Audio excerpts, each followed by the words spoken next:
Yo, what's going on, guys? It's Brev. Welcome to my very first video for MLB The Show 22. It is a brand new year. This video is going to be going over what you should be doing with your cards and your stubs right away when the game launches to maximize your profits in the long run and make sure you're not taking any big losses. These tips do apply to people who do not have early access, but one tip in particular does apply only to people that have early access. So just keep that in mind. We'll talk about it when we get there. But in general, these are the methods I've used throughout the last couple years to get a strong head start in Diamond Dynasty, as I am no money spent every single year. These tips have been pretty tried and true throughout the years and do apply to basically anybody, and hopefully these tips can help you guys start off on the right foot in Diamond Dynasty and MLB The Show 22 as well. For reference, we're on MLB The Show 21 and I'll be using it to kind of just show stuff that I'm talking about and walk through some of the concepts. MLB The Show 22 is not out yet, but I want to make sure you guys have the info before the game launches so you can take advantage. Starting off quickly with packs for some of our newer players. A question I get asked pretty often is it worth it to buy packs on this game? MLB The Show is really cool in that you can just straight up buy the stubs from the marketplace and then use those stubs on cards. If you go to the store, you put $100 into the game, you'll just get 150,000 stubs instead of getting packs that may or may not give you stubs. MLB The Show is way above other sports titles in this regard. It's amazing. But what that means is that buying packs is completely optional and just depends on if you want to gamble a little bit. In the long run, you will always lose on packs, but in the short run you may win. My general advice regarding packs is that if you're no money spent, it's almost never worth it to buy packs, especially these standard packs, which most of the time you're going to be lucky to pull a silver card, and these normally sit at 1,500 stubs. But if you are wanting to spend some money on packs, you definitely can. I would just advise that doing it on launch night is not only the most fun but the most profitable. A lot of the lower tier cards that you'll be getting from these packs, like gold, silvers, and bronzes, will have their highest price points very early on in the game cycle, so therefore ripping packs early on is the most profitable time to do it. But no, you absolutely don't have to buy packs on this game, and I would actually advise against it if you are no money spent. So let's start to dive into some of the strategies that we're going to be using in the early game on launch night. Most of the cards that you will be getting from packs are going to be part of the live series. If you guys are new players or you don't know, the live series is the actual active 40-man roster for each team. They can range anywhere from diamond, which is 85 and up, all the way down to common. And the first overarching goal that most players have on this game is to complete the live series collection, which requires you to lock in all 40 players for all 30 teams to get massive rewards at the end of it. This past year, completing the entire live series collection got you this insane 99 overall MVP Chipper Jones card. These live series collection cards will be 99s at launch and will be some of the best cards in the game for a long time. So in regards to strategies on launch night with these live series cards, you're going to want to sell your golds, your silvers, and your bronzes pretty much right when you get them. This will help you get the maximum price for these types of cards because their prices are way more dictated by supply than demand, and so their supply is technically lowest right when the game comes out, and so their prices will be higher. They also have actually really high demand right away as well because a lot of people just dump a bunch of money right away to try to complete the live series immediately. So basically the entire first week you'll find people overpaying for these bronzes, silvers, and golds, and you can take advantage of that. Obviously those big spenders want to have those 99 overall live series collection rewards before everyone else, and so that's your target market as a seller. In regards to common cards, you can actually sell these as well. It's kind of neutral though. You can either keep them or sell them. They are technically going to be slightly more expensive in the early days of launch, just like the bronzes, silvers, and golds, but they hardly sell for anything anyways. Personally, I like to keep my commons just to have them around when I do start knocking out this live series. I don't have to go to the market and buy 20 commons for each team, but it's completely up to you in this regard. If you really want to maximize your stubs, you could even unload all your commons right away. So we've talked about basically selling everything so far. So we want to sell our gold, silvers, bronzes, and you can sell your commons.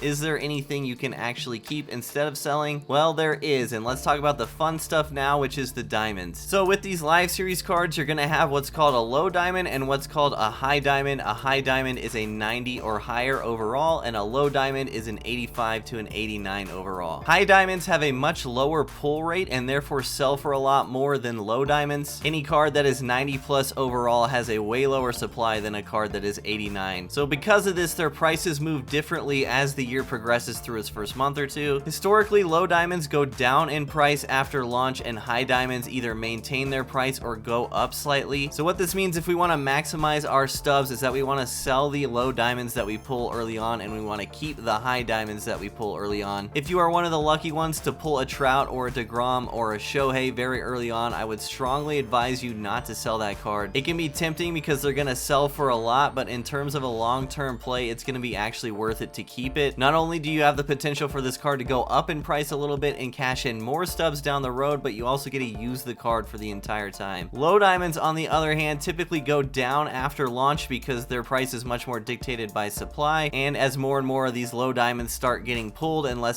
people need them as they complete the collections, their prices typically trickle down. There are some niche examples where you may want to keep a low diamond if it's going to help your team for a long period of time. Typically for me, this is bullpen guys, so a great example is Josh Hader. A left-handed bullpen guy is one of the scarcest positions in the game early on, and so you may consider actually keeping a Hader just to have him in your pen. Even though he's going to trickle down in price, you may just accept that loss just to have him in your pen and be able to use the card. Completely up to you though. You will make more stubs by selling him right away. So as a recap, with live series cards that you're going to be getting out of packs, in order to maximize your stubs, you're going to want to sell your low diamonds, sell your golds, sell your silvers, and sell your bronzes, and you can sell your commons as well, but I'll be keeping mine. And if you happen to pull one of the high diamonds, also known as a gatekeeper, you will want to hold on to that card. Again, this is just for maximum profit. It's completely subjective. If you see 250k for a trout that you pull night one and you want to build your whole team around that, that is completely up to you. Just understand that if you try and go back and buy trout maybe a month or two down the line, you probably will be paying more for him. All right, and let's dive into the last and biggest tip for maximizing stubs on launch day at early access. This is the tip that applies only to people that are getting early access because the cards come from early access, and that is to target the cards that come from the packs from the MVP and deluxe editions. So this past year, the deluxe editions gave you a pack where you could pick some of these 88 overall legends. This Ken Griffey Jr. card was one of them, and I actually gave the same exact advice last year and it paid off immensely. I personally am going to be trying to pick up as many of these cards as I can right away. So these cards are amazing for a couple reasons. One, they're typically higher overall, so there are cards you can actually use on your team legitimately for the first month or two. They are actually good cards that could help your team out, especially very early on when you don't have diamonds at every position. And on top of that, they typically hold their value tremendously well, to the point where you could essentially use these cards for 3, 4, 5 weeks and not even lose any stubs in the process. And this past year, they were even part of a bigger collection that caused their demand to skyrocket and their prices to go sky high like a month in. You basically needed to complete the entire first season of Team Affinity and have every one of these deluxe edition cards in order to get a 99 overall Jackie Robinson, shown here. And so because these cards were actually needed for a 99 overall collection, they ended up spiking in price a lot. But even if these cards are not part of a collection, again, they are still great investments, and the reason is because of the supply cutoff. And this could hold even more true this year since the packs are split up and each player only gets one of them. So as you can see, as we're on the home screen now, the Digital Deluxe gives you a Diamond Choice Pack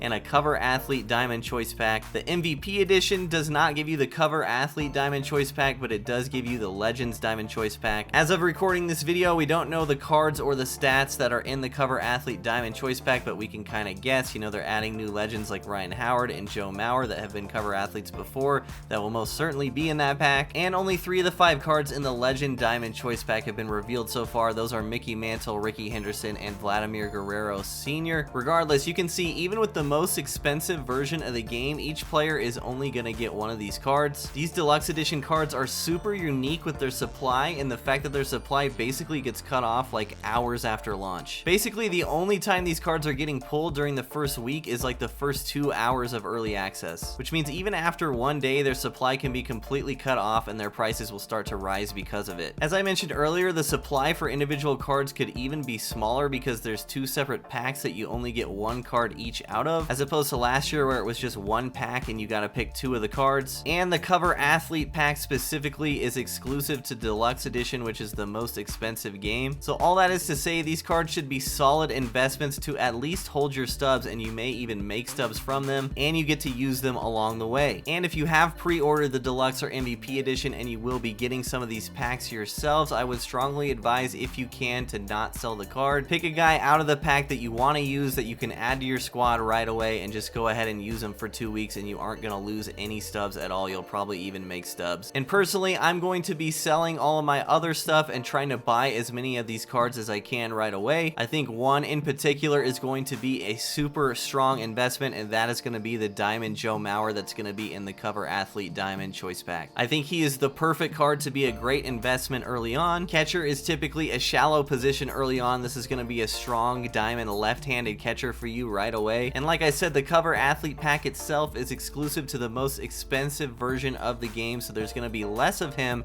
than there are of the legend. So I'm doing a lot of talking, selling you on these deluxe edition diamonds, but let me show you what I actually did last year. So we went all the way back to launch night of MLB The Show 21. You can see I packed a Josh Hader right away, who was a low diamond, and we sold him right away for 27,000 stubs. I ended up packing Josh Hader later on, so I can't really say what he was going for when I had to technically buy him back for the live series collection, but I want to say it was around 18K. Again, low diamonds typically drop in price over time. We then went ahead and parlayed those stubs to buy a Ken Griffey Jr., who is one of those deluxe edition cards that I was mentioning earlier. We bought him for 18.5, and you can see this is an hour and a half after launch, so I think I maybe even waited a little bit too long. These cards will almost always be lowest in price right away, like the first 15 minutes of launch, because people have no stubs when they log into the game, right? And they're given these packs with diamond cards in them, so immediately they take the diamond cards, they go and sell them to get stubs. So like in the first 15 minutes of launch, you will find these prices cheapest on these cards. I think the lowest I saw this Ken Griffey Jr. get right after launch was around 13K. I wish I would have pulled the trigger on that one. But regardless, we sold our low diamond and Josh Hader. We turned around and took the stubs and bought a Ken Griffey Jr. card. Again, not only did we do this for investment purposes, but we could also just immediately throw an 88 overall Ken Griffey Jr. in our outfield, which was awesome. And you can see I didn't stop there. I had enough stubs to buy a Babe Ruth for 18,800 and a Frank Thomas for 19,300, and half an hour later we came up with more stubs and bought Hank Aaron for 19,300. You can see along the way with our other orders, we are selling our bronzes, our silvers, and our golds. Obviously, I practice what I preach. This is really the method I believe in for launch night. Through doing so and playing the game a little bit, we were able to come up with enough stubs to buy 4 of these cards, and we also had 2 of those cards ourselves from our own deluxe edition packs. I think I took Pedro Martinez and Mariano Rivera. So through this method, not even 3 hours after launch, we had 6 88 overall cards on our team, 6 diamonds that we could immediately plug and play and that would help us out. And not only that, but they were investments in the process, and let me show you why. This is literally 2 days later when we went to try and buy a Bob Gibson, another deluxe edition diamond,